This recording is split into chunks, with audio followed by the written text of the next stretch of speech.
Avez-vous déjà partagé avec tout le monde un grand projet que vous rêviez de réaliser?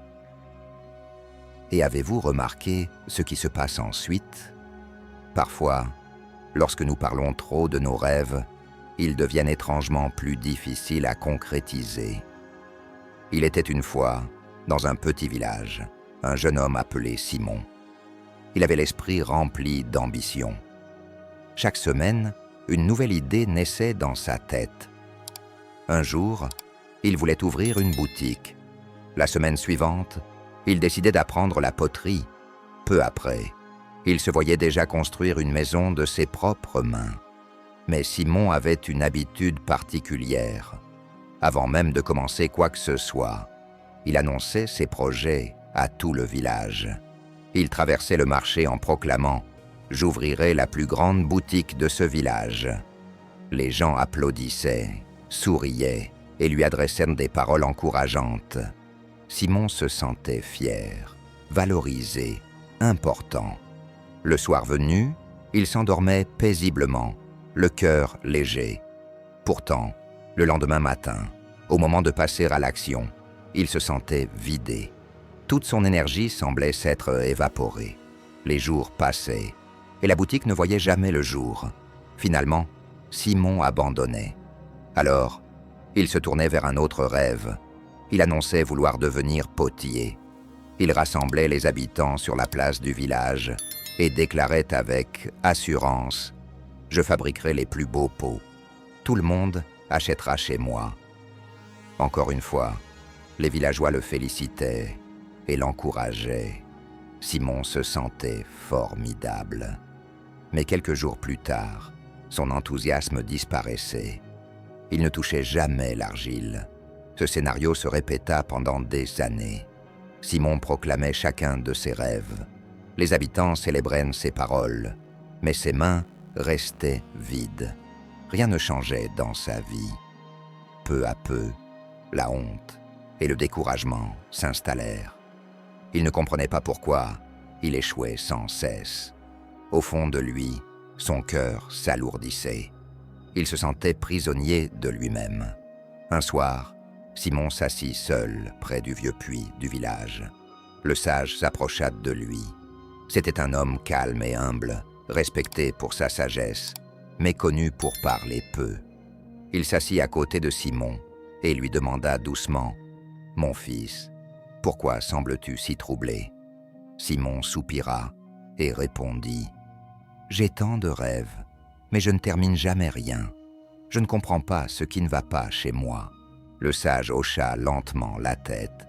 « Dis-moi, que fais-tu lorsque tu as une nouvelle idée ?» Sans hésiter, Simon répondit « Je la raconte à tout le monde.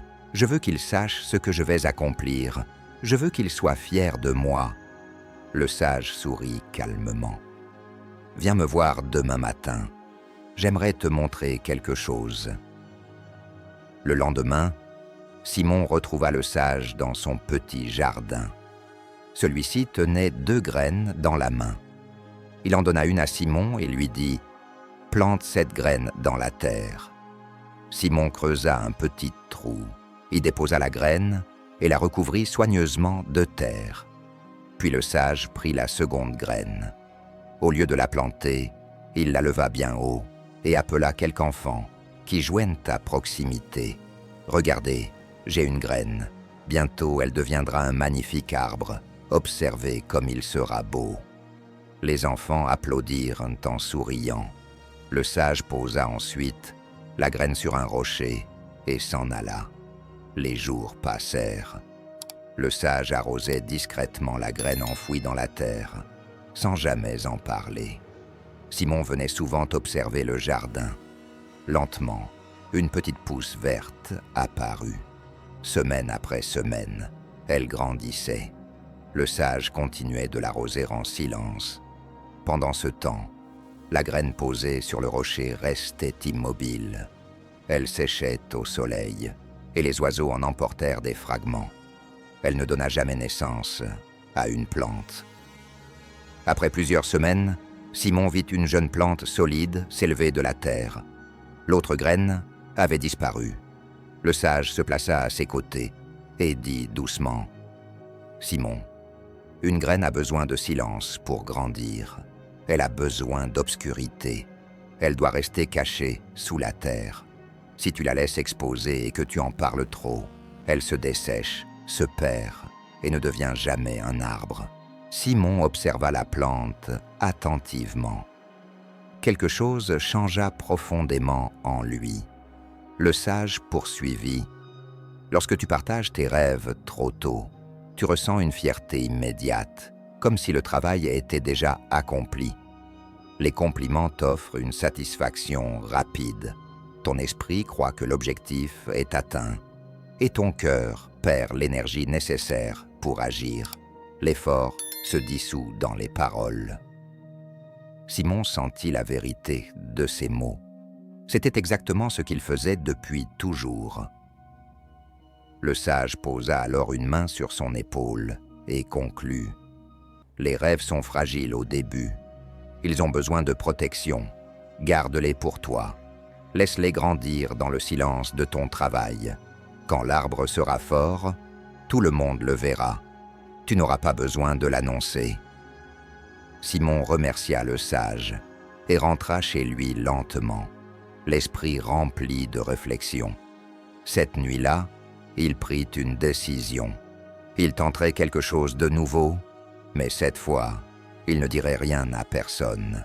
Il choisit un objectif simple, fabriquer une chaise en bois. Il ne l'annonça pas. Il ne chercha aucune approbation. Il commença simplement. Chaque soir, après sa journée de travail, il s'installait dans un coin tranquille et travaillait le bois. Certains jours, il était motivé, d'autres jours, fatigué. Mais comme personne ne connaissait son projet, personne ne le pressait. Les jours devinrent des semaines. La chaise prit forme. Simon fit des erreurs, les corrigea et apprit. Peu à peu, la chaise devint solide et lisse. Lorsqu'elle fut terminée, il s'assit dessus. Il ressentit alors une fierté nouvelle, profonde et sincère. Une fierté née de l'accomplissement et non des paroles. Un matin, un voisin remarqua la chaise devant la maison. « Simon, elle est magnifique. Quand as-tu fabriqué cela ?» Simon sourit calmement. « J'y travaille depuis quelque temps. » Surpris, le voisin répondit. « Tu n'en as jamais parlé à personne. » Simon hocha la tête. « Je voulais d'abord terminer. » Peu à peu, les habitants découvrirent son travail. Ils furent impressionnés. Mais Simon avait déjà commencé un nouveau projet. Une petite table, puis vinrent une étagère, un tabouret et bien d'autres créations. Toujours en silence. Les années passèrent. Simon devint un artisan respecté dans tout le village. Il n'annonçait jamais ses projets. Il laissait simplement son travail parler pour lui. Ses actes avaient en des plus de poids que ses mots. Sa vie avait profondément changé. Il n'avait plus besoin de louanges pour commencer, ni de fierté vide pour avancer. Il avait trouvé quelque chose de bien plus précieux, la satisfaction silencieuse de créer quelque chose de réel. Et vous, maintenant, posez-vous la question. Combien de fois avez-vous annoncé un objectif pour ensuite perdre l'énergie de le poursuivre? Combien de rêves avez-vous partagés trop tôt pour les voir s'éteindre? Lorsque vous parlez trop vite de vos projets, vous abandonnez une partie de votre pouvoir. Les réactions des autres remplacent votre propre effort. Gardez vos rêves près de vous. Protégez-les. Laissez votre travail parler lorsqu'il sera prêt. Le monde n'a pas besoin de savoir ce que vous construisez. Il a seulement besoin de voir ce que vous avez construit. Alors, la prochaine fois que vous ressentirez l'envie de raconter votre grande idée, faites une pause. Restez silencieux. Laissez la graine grandir dans l'obscurité. Quand l'arbre sera fort, tout le monde le verra, sans que vous ayez à dire un mot.